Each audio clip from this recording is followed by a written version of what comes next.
Շնորհակալություն Հայաստանի եւ Արցախի հարգարժան պետական այրեր, արժանապատիվ տեր հայ, հարգելի հայրենակիցներ, իմ ելույթը որոշակիորեն իր բովանդակությամբ տարբերվելու է մինչև հիմա հնչած ելույթներից, որովհետեւ շատ ավելի կենտրոնանում է Հայաստանի Հանրապետությունում ապաստան գտած արցախցիների սոցիալ-տնտեսական իրավունքների վրա։ Չմոռանանք, որ այսօր բացի Արցախի Հանրապետության սահմանադրության կամ հանրաքվեի օրը լինելուց նաև աշխարհում նշվում է մարդու իրավունքների միջազգային օրը եւ ըստ էության այսօր Հայաստանում փախստականի կամ տեղահանվածի կարգավիճակ ունեցող արցախցիները հենց այդ միջազգային իրավունքով եւ միջազգային կոնվենցիաներով օժտված են մի շարք իրավունքներով եւ դրանց վերաբերյալ էլ դրանց շուրջ էլ կկառուցեմ իմ այսօրվա զեկույցը։ Միջ դա կուզենայի նաև նշել, որ ամեն դեպքում այս թեման մեկուսացված չէ վերադարձի թեմայից, որովհետև բոլորս էլ քաջ հասկանում ենք, որ առանց արցախցիների հավաքականության պահպանմանը Հայաստանի Հանրապետությունում վերադարձի մասին խոսակցությունները ժամանակի ընթացքում մարելու են, որովհետև պետք է լինի այն սուբյեկտը, լինեն մարդիկ, ովքեր որ պետք է կրողը լինեն այդ իրավունքի եւ առաջ մղողը։ Հետեւաբար մեր բոլորի ջանքերը պետք է ուղղված լինի առաջին հերթին Հայաստանի Հանրապետությունում մայր հայրենիքում արցախցիների հավաքական ներկայության պահպանմանը։ Սոցիալ-տնտեսական իրավունքներ ասելով, հարգելի ներկաներ, ես կփորձեմ անդրադառնալ արցախցիների սոցիալական ապահովության, կրթության, առողջապահության, զբաղվածության եւ տնտեսական զարգացման հիմնահարցերին, թեման բավականին լայն է եւ կարելի է շատ երկար խոսել, մատնանշելով խնդիրները եւ առաջարկելով խնդիրներ, կփորձեմ հնարավորինս սահմանված ժամկետում տրամադրել հնարավորինս բովանդակային բարձրաձայնել բովանդակային հարցեր եւ մատնանշել մեր առաջնահերթությունները։ Երևի թե առաջինը հենց պետք է սկսենք սոցիալական ապահովության բաղադրիչից, որը ամենակարևորներից է մարդկանց կենսագործունեության կամ արժանապատիվ կյանքի ապահովման տեսանկյունից, պետք է արձանագրենք, որ եթե տեղանությունից հետո կարճաժամկետ սոցիալական ծրագրերը որոշակի սոցիալ-տնտեսական կայունություն ապահովել են, ապա դրան հաջորդած քայլերը, մասնավորապես աջակցությունների ծավալի եւ շահառուների թվի կրճատումը խորացրել է տեղահանվածների սոցիալական ծանր իրադրությունը։ Այս հարցի շրջանակներում ամենակարևոր խնդրը բնակարանային կամ կեցության հարցի հասցեագրումն է։ Գիտեք, որ գոյություն ունի բնակարանային ապահովման պետական աջակցության ծրագիր, որը ցավոք սրտի թեև բազմիցս եւ տարբեր հարթակներում բարձրաձայնել ենք, այդ թվում նաեւ մեր հայրենակիցների հետ ունեցել ենք հանրահավաքներ, իր այսօրվա դրույթներով եւ ձևով իզորու չի համապատասխանում տեղահանվածների բնակարանային կարիքների ապահովմանը։ Մի քանի տվյալներ որոշակի, որպեսզի պատկերը ավելի հասկանալի եւ ընկալելի լինի, թեև որոշակի բարելավումների արդյունքում նկատվել է դիմելիության աճ, այնուամենայնիվ փաստն այն է, որ տեղահանությունից 2 տարի անց այդ ծրագրով բնակարան կարողացել է ձեռք բերել 25000 տեղահանված ընտանիքներից ընդամենը 1500-ը։ Նոյեմբերի 20-ի դրությամբ այդ հավաստագիր կոչվածից ստացել են 3500 ընտանիք, որոնցից 1500-ն է կարողացել իրացնել հավաստագիրը, ըստ էության բնակարանի տեր դառնալ, այսինքն կեցության հարցը լուծել։ Այստեղ ուշագրավ է նաև այն հանգամանքը, որ հավաստագիր ստացած եւ իրացրածների միջև եւս բավականին մեծ տարբերություն կա, եւ սա նշանակում է թույլ է տալիս ենթադրելու, որ անգամ հավաստագիր ստանալուց հետո մարդիկ չեն կարողանում դրանք իրացնել եւ վերջնականապես լուծել կեցության հարցը։ Սա պայմանավորված է առաջին հերթին նրանով, որ այն համայնքներում, որտեղ որ հավաստագրի արժեքը մեծացել է, զուգահեռաբար աճել է նաեւ այդ բնակավայրերում անշարժ գույքի արժեքը։ Ինչը խոսում է այն մասին, որ այս նման ծրագրերով այս հարցը կարգավորել երևի թե անհնար է, որտեղ անընդհատ բարձրացնելով կբարձրանա նաև անշարժ գույքի եւ պետք է դիտարկել նաև որոշակի կառուցապատում իրականացնելու, բնակարաններ կառուցելու եւ դրանք տեղահանվածներին տրամադրելու հնարավորությունները։ Ցավալիորեն պետք է արձանագրեմ, որ առաջարկվող ծրագրերը որևէ ձևով չեն խթանում կամ չեն աջակցում արցախցիների հավաքական բնակեցմանը, կոմպակտ բնակեցմանը, մեր այս ուղղությամբ մեր պնդումներին եւ մեր առաջարկներին կառավարության կողմից միշտ պատասխան է հնչում, որ իրենք շահագրգիռ չեն արցախցիների գետոյացման հարցում, ինչը կարծում եմ հիմնազուրկ պնդում է, որովհետեւ հավաքական բնակվելը որևէ ձևով, հատկապես նույն ազգի ներկայացուցիչների շրջանում ապրելը որևէ ձևով գետոյացման չի կարող հանգեցնել։ Ծրագրով սահմանված քաղաքացիության պահանջը շարունակում է մնալ խոչընդոտներից, իրացման խոչընդոտներից մեկը, այնուամենայնիվ պետք է ասեմ, որ վերջին շրջանում քաղաքացիության դիմելության աճ ևս նկատվել է։ Նոյեմբերի 20-ի դրությամբ քաղաքացիության համար դիմել է 23107 տեղահանված անձ եւ 15500 տեղահանվածներ ստացել են քաղաքացիություն, եւս 7500 անչափահասներ ծնողների քաղաքացի դառնալու հանգամանքով պայմանավորված եւս ձեռք են բերել Հայաստանի Հանրապետության քաղաքացիություն։ Այս հարցում հանդիպող ամենամեծ խնդիրը կորսված փաստաթղթերի վերականգնման հարցն է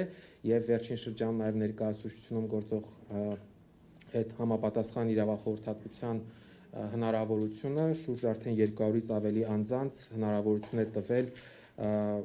ստանալ այդ աջակցությունը նաեւ ներկայացուցչության միջոցով իրենց փաստաթղթերը վերականգնելու համար։ Բնակարանային ապահովման պետական աջակցության ծրագրի ամենամեծ թերություններից մեկը նաև փոքր կազմով ընտանիքների շահերի եւ նրանց համար կեցության հարցի կարգավորման անտեսումն է, որովհետեւ առաջարկվող ծրագրով որևէ ձևով հնարավոր չէ, որ տված գումարի ծավալով 1-ից 3 հոգանոց ընտանիքները կարողանան բնակարանի տեր դառնալ կամ որևէ ձևով լուծեն իրենց կեցության հարցը։ Այս հարցի հրատապության ընկալում կա նաև համապատասխան լիազոր մարմնի կողմից, կոնկրետ աշխատանքի եւ սոցիալական հարցերի նախարարության կողմից, բայց մինչ այժմ հստակ լուծում հարցին չի առաջարկվել, անընդհատ ինչ որ առաջարկներ են հնչում սոցիալական բնակարանների ձևով եւ այլ, բայց գետնի վրա լուծումները բացակայում են։ Որոշակի մեղմելու համար վերջերս շրջանառության մեջ է դրվել փոքր կազմով ընտանիքների համար երկարաժամկետ վարձավճարի երկարաժամկետ մասնակի հատուցման ծրագիրը, որը բազմաթիվ խնդիրներ է պարունակում, օրինակ սահմանվում է տարիքային շեմ ընտանիքի անդամների համար, սահմանվում է այն, որ այդ ծրագրից օգտվելու պարագայում անձը այլևս զրկում է հավաստագրի ծրագրից օգտվելու հնարավորությունից եւ ըստ այդմ, ասենք 10 տարի վարձավճարի փոխհատուցում ստանալուց հետո մարդը ոչ ունենալու է սեփականության իրավունք, ոչ էլ ըստ էության 10 տարի հետո նորից պետք է պետությունը անդրադառնա այդ անձանց կեցության հարցի կարգավորման խնդրին։ Գործում է նաև հրատապ աջակցության ծրագիրը, որը թեև ընթացքի մեջ է, բայց բազմաթիվ ես էլ անձամբ ստանում եմ ահազանգեր, որ տեխնիկական մի շարք խնդիրների պատճառով անձինք չեն կարողանում օգտվել այդ ծրագրից։ Ամենամեծ խնդիրներից մեկը, որ սոցիալական իրավունքների իրացմանը խոչընդոտում է, շտեմարանների արկա տեղահանվածների շտեմարաններում արկա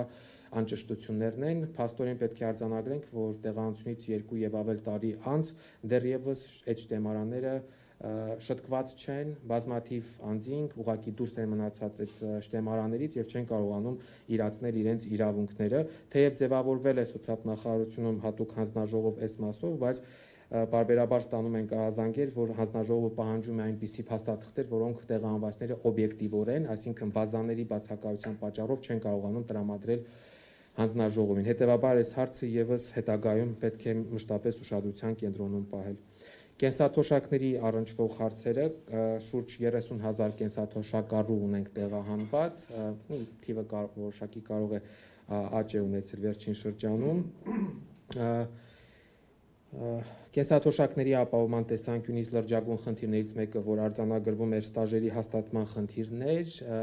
օրենսդրական որոշակի փոփոխության արդյունքում այժմ մեղմացել է այս խնդիրը, բայց հատկապես Արցախի մասնավոր հատվածում աշխատած անձանց պարագայում խնդիրը շարունակում է արդիական մնալ եւ լուծման միակ տարբերակը դատական ճանապարհն է։ Ինքը իր հետ բերում է եւ ժամանակի բավական երկար ժամանակ է պահանջում եւ նաեւ ֆինանսական ծախսեր է պահանջում տեղահանվածներից։ Սոցիալական բլոկի մասով այսքանն է ուզում ասել, բայց խոսենք նաև այլ իրավունքներից, սոցիալ-տնտեսական այլ իրավունքներից, կոնկրետ կրթական իրավունքից։ Այս առումով պետք է արձանագրենք, որ դպրոցական մակարդակում համարյա թե խնդիրները կարգավորված են, շուրջ 17,000 երեխաներ ներառված են Հայաստանի Հանրապետության հիմնական հանրակրթական ոլորտում, խնդիր կա նախադպրոցական կրթության հետ, տեղանված երեխաների 60%-ը նախադպրոցական տարիքի չի հաճախում մանկապարտեզներ, բայց սա այս խնդիրը համատարած է Հայաստանի Հանրապետության դեպքում եւ չի վերաբերում միայն տեղանվածներին, այսինքն այս խնդրեմը Հայաստանում մշտապես առկա է եղել։ Ուսանողների պարագայում գործում է կրթաթոշակի կամ փոխհատուցման վարձավճարի փոխհատուցման ծրագիր, թեև եղել է խոստում, որ 2025-26 ուսումնական տարում ընդունված ուսանողները եւս օգտվելու են այդ ծրագրից, բայց մինչեւ այժմ կառավարության համապատասխան որոշում չկա, ինչի հետևանքով մեր ուսանողները զրկվել, այսինքն նրանց արգելվել է մասնակցել միջանկյալ քննություններին չմասնակցելը անմիջականորեն ազդելու է նրանց առաջադիմության վրա, իսկ ծրագիրը սահմանում է առաջադիմության պահանջ 75% եւ ավել առաջադիմություն ունենալու դեպքում է, որ տեղանված ուսանողը կարողանում է օգտվել այս ծրագրից։ Հետևաբար այստեղ եւս խնդիր կա, որ պետք է համապատասխան հասցեագրում ունենա։ Լուրջ խնդիր է նաև այն, որ ոչ պետական բուհական համակարգում ներառված ուսանողները այս ծրագրերից չեն օգտվում, մեր առաջարկներին ի դեմ որևէ լուծում մինչև այժմ չի տրվել, այսինքն այն տեղանված ուսանողները, որոնք որ ոչ պետական բուհական համակարգում են, բայց ունեն բավականին բարձր առաջադիմություն, փաստացի չեն կարողանում ստանալ վարձավճարի փոխհատուցում։ Ուսանողների շրջանում կա իրազեկվածության լրջագույն խնդիր եւ այստեղ կարծում եմ անելիքներ ունենք ոչ միայն լիազոր մարմինը, այլ նաև մեզանից, այսինքն այն մարդիկ, ովքեր որ այս ոլորտում աշխատում են կամ որոշակի գործունեություն են ծավալում։ Առողջապահության համակարգի մասով կարող եմ ասել, որ երևի թե ինտեգրման տեսանկյունից, ներառման տեսանկյունից ամենահաջողվածներից մեկն է ի համեմատություն մյուս ոլորտների։ Արցախցիների համար հասանելի արտոնյալ պայմաններով առողջապահական ծրագրերը, այստեղ ունենք 80,000 տեղանված անձ, որոնք գրանցվել են առողջության առաջնային պահպանման հաստատություններում, պոլիկլինիկաներում եւ համապատասխան ուղեգրերով կարողանում են օգտվել արտոնյալ պայմաններով օգտվել բուժօգնությունից։ Շփոթեցնող մոտեցում այնուամենայնիվ կա, որովհետեւ թե գիտելիքի պակասի, թե այլ պատճառներով մեր քաղաքացիների տեղանվածներին երբեմն ասում են, որ ՀՀ քաղաքացիություն ստանալուց հետո նրանք զրկվում են այդ առողջապահական անվճար բուժօգնությունից, ինչը իրականությանը չի համապատասխանում եւ պետք է նաեւ այս ուղղությամբ օգնել իրազեկել անձանց, որ նման խնդրեմ չպետք է որ առաջանա։ Խնդիր է նաև պետպատվերների հասանելիությունը, հատկապես տարվա վերջի ժամանակահատվածում այս խնդրին բազմաթիվ ահազանգումներ լինում են, որ դիմում են բուժհաստատություններ, բայց չեն կարողանում ուղեգրվել։ Եվ վերջին մասը զբաղվածության եւ տնտեսական զարգացման հնարավորությունները գրանցված ու մշտական զբաղվածություն ունեցող տեղահանվածների թիվը տատանվում է 23-ից 25,000-ի շրջանակներում, այս թիվը եւս որոշակի անդադ փոփոխությունների է ենթարկվում։ Արկա տվյալների վերլուծության համաձայն միջին աշխատավարձը տեղահանվածների շրջանում կազմում է 150,000 դրամ, ի համեմատություն նշեմ, որ Հայաստանի Հանրապետության ընդհանուրը կազմում է 283,000 դրամ, այսինքն ընդհանուրից համարյա թե կրկնակի տեղահանվածներ ավելի քիչ են վճարում։ Սրա պատճառը ոչ թե այն է, որ տեղահանված են դրա համար են քիչ վճարում, այլ համալրել են այն հաստիկները, որոնք որ ցածր վարձատրվող են։ Զբաղվածության պետական ծրագրից օգտվել է, եթե չեմ սխալվում, վերջին թվով 3500 անձ։ Այս ծրագրի ձախողված լինելու հանգամանքը խոստովանել եւ ընդունել են նաեւ լիազոր մարմնի ներկայացուցիչները, սակայն մինչ այժմ փոխարինող ոչինչ չի առաջարկվել։ Բացակայում է պետական համակարգված քաղաքականություն տեղահանվածներին վերապատրաստելու եւ աշխատաշուկայում ինտեգրելու ուղղությամբ, բացակայում է կապը բնակարանային ապահովման պետական աջակցության ծրագրի եւ զբաղվածության հնարավորությունների միջեւ։ Տնտեսական զարգացման հնարավորությունների տեսանկյունից նշեմ, որ էլի բացակայում է քաղաքականություն, անգամ չկա վիճակագրություն, օրինակ չեմ կարող ներկայացնել վիճակագրություն, թե Արցախում գործարարությամբ կամ օրինակ գյուղատնտեսական գործունեությամբ զբաղվող անձանցից քանիսն են վերականգնել իրենց գործունեությունը այստեղ, որովհետև ՀՀ էկոնոմիկայի նախարարությունը այս ուղղությամբ որևէ վիճակագրություն չի վարում։ Հետևաբար նաև սա խոսում է այն մասին, որ հարցը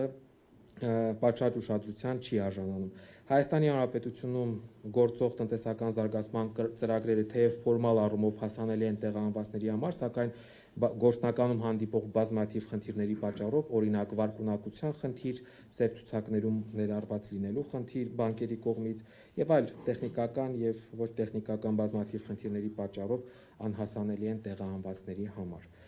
Այսքանը, շնորհակալություն։